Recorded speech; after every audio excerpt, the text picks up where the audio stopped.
So much sir, আপনি আমাদের anti doping education and learning এর ওয়ার্কশপে আপনি আসছেন। স্যার আপনি কি একটু বলবেন দয়া করে স্যার যে আজকে আমাদের এই ওয়ার্কশপে আসলে আমাদের সাঁতারুদেরকে, অ্যাথলেটসদেরকে কি কি বিষয়ে আপনি এডুকেট করলেন স্যার? ধন্যবাদ বাংলাদেশ সুইমিং ফেডারেশনকে আমাকে এই অ্যান্টি ডোপিং এডুকেশনস এবং অ্যাওয়ারনেস প্রোগ্রামে আমন্ত্রণ জানানোর জন্য। আমরা যেটা কন্ডাক্ট করেছি সেটা হচ্ছে যে 2027 ওয়ার্ল্ড অ্যান্ড ডোপিং কোড, যেটা নতুন ইমপ্লিমেন্ট হবে 1 জানুয়ারি থেকে, এবং সেই কোড সাথে যেন আমাদের ফেডারেশনগুলো যেন কমপ্লায়েন্ট থাকতে পারে। প্রথম ইস্যু ছিল সেটা, কারণ নতুন অনেকগুলো চেঞ্জেস এসেছে আগের 2021 কোড থেকে, এবং এটা যদি আমরা কমপ্লায়েন্ট না করি, দেখা যাচ্ছে সুইমিং ফেডারেশন বা আদার স্টেক হোল্ডার্স যারা আছে আমাদের স্পোর্টস কমিউনিটিতে, তারা নন কমপ্লায়েন্ট হয়ে যাবে। আমরা এটার ব্যাপারে খুব সচেতন যাতে আমরা কমপ্লায়েন্স লেভেলটা মেনটেন করে যেতে পারি। এবং আমাদের আজকে যে অ্যান্টি ডোপিং 2027 কোডের বাইরে গিয়েও আমাদের যে অ্যান্টি ডোপিং যে বেসিক যে ইস্যুগুলো সেটা নিয়ে আলোচনা করেছি আমরা। প্রথম হচ্ছে ডোপিংটা কী, তারপর ডোপিং কী কী কারণে হয়। আমরা সাধারণত জানি যে ওষুধ খেলেই হচ্ছে আমাদের প্রেজেন্স বা উপস্থিতি পাওয়া গেলে স্যাম্পলে সেটা ডোপিং, কিন্তু এটার বাইরেও যে ডোপিংয়ের আরও কিছু বিষয় সেটা আমরা আলোচনা করেছি।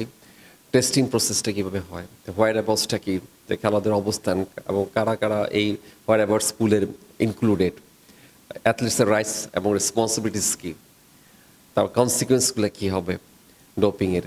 তো এই বিষয়গুলো মূলত আমরা কথা বলেছি এবং বলেছি যে স্ট্রিক লায়াবিলিটিটা এবং এটা যে স্পোর্টসের স্পিডটাকে, যে স্পোর্টস চেতনাকে নষ্ট করে, তো এই বিষয়গুলো মূলত আমরা আলোচনা করেছি আজকে।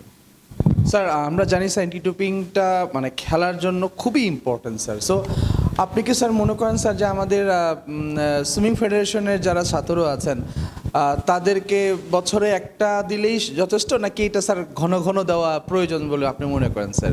না, থ্যাংক ইউ ভেরি মাচ। এটা আসলে একটা দুটা প্রোগ্রামে আসলে আমি ওই কোনো আউটলাইন দিতে চাই না। এটা হচ্ছে যে আমাদের ফেডারেশনকে ওয়ার্ল্ড অ্যান্টি ডোপিং কোডের সাথে অ্যালাইনমেন্টে গিয়ে কমপ্লায়েন্ট হওয়ার জন্য যা যা করা দরকার সেটা করতে হবে। তার মধ্যে এটা একটা হচ্ছে এডুকেশন একটা পার্ট, এবং থ্রু এডুকেশনই আমরা কিন্তু অন্য অন্য ইস্যুরতন চলে আসে, এবং সেটা হচ্ছে একটা প্রোগ্রাম 2টা বা 5টা 10টা, সেটা হচ্ছে ডিপেন্ড করে যে আমরা কমপ্লায়েন্ট কিনা। এবং কমপ্লায়েন্টগুলো মেনটেন করতে গেলে যতগুলো অনুষ্ঠান করা দরকার বা যে সমস্ত অ্যাক্টিভিটিস আমাদের করা দরকার, অথবা যে সমস্ত আমাদের অ্যাফোর্ড করতে হবে আমাদের ফেডারেশনকে, সেগুলো নিতে হবে আমাদেরকে। বিষয়টা হচ্ছে এমন যে আমাদের টেস্টিং প্রসেসে আমাদের দেখা যাচ্ছে আউট অফ কম্পিটিশন টেস্ট আমরা করছি কিনা, ইন কম্পিটিশন টেস্ট করছি কিনা, স্যাম্পলিং কটা করছি, আমরা কেন করছি, আমাদের রিস্ক অ্যাসেসমেন্টটা কি আমাদের আছে কিনা, আমাদের টেস্ট ডিসিশন প্ল্যানগুলো কী, আমাদের এগুলো কিন্তু সবগুলোকে সাজাতে হবে। সাজানোর পরে আমাদের সেইভাবে আমরা কাজ করব। ডোপিং শুধু already education, okay part of anti doping, that's good, আমরা জানলাম জিনিসটা, কিন্তু জানার পরে ইমপ্লিমেন্টেশন হচ্ছে মূল বিষয়। এবং এইগুলো কিন্তু সবগুলো আমাদের টিউই, যেটা দেখা যাচ্ছে যে আমরা চিকিৎসা অব্যাহতি আমরা অসুস্থ ওষুধপত্র নিচ্ছি আমরা, কিন্তু আমরা জানি না ইভেন যে ডাক্তার প্রেসক্রাইব করছেন বা যাদের আমাদের কাছ থেকে পরামর্শ নিচ্ছি, এটা আমাদেরকে কিভাবে এটাকে আমরা যে প্রহিবিটেড লিস্ট অনুযায়ী চলতে পারি সেই জিনিসগুলো আমাদেরকে জানতে হবে এবং সেটা ইমপ্লিমেন্ট করতে হবে। টেস্টিংটা আমাদেরকে রেগুলার বেসিসে করতে হবে। কেন করব আমরা টেস্টিংটা, যে রিস্ক কতটুকু সেটা বেস করে, শুধু আমরা একজন দুজনকে করে সেটা তো আসলে মুশকিল। সেটা টেস্টিংটা হচ্ছে পরীক্ষার একটা প্রক্রিয়া, যে কতটা কমপ্লায়েন্ট। আর বিষয় হচ্ছে কিছু অ্যাডমিনিস্ট্রেটিভ জব আছে আমাদের, যে Adams anti doping management system.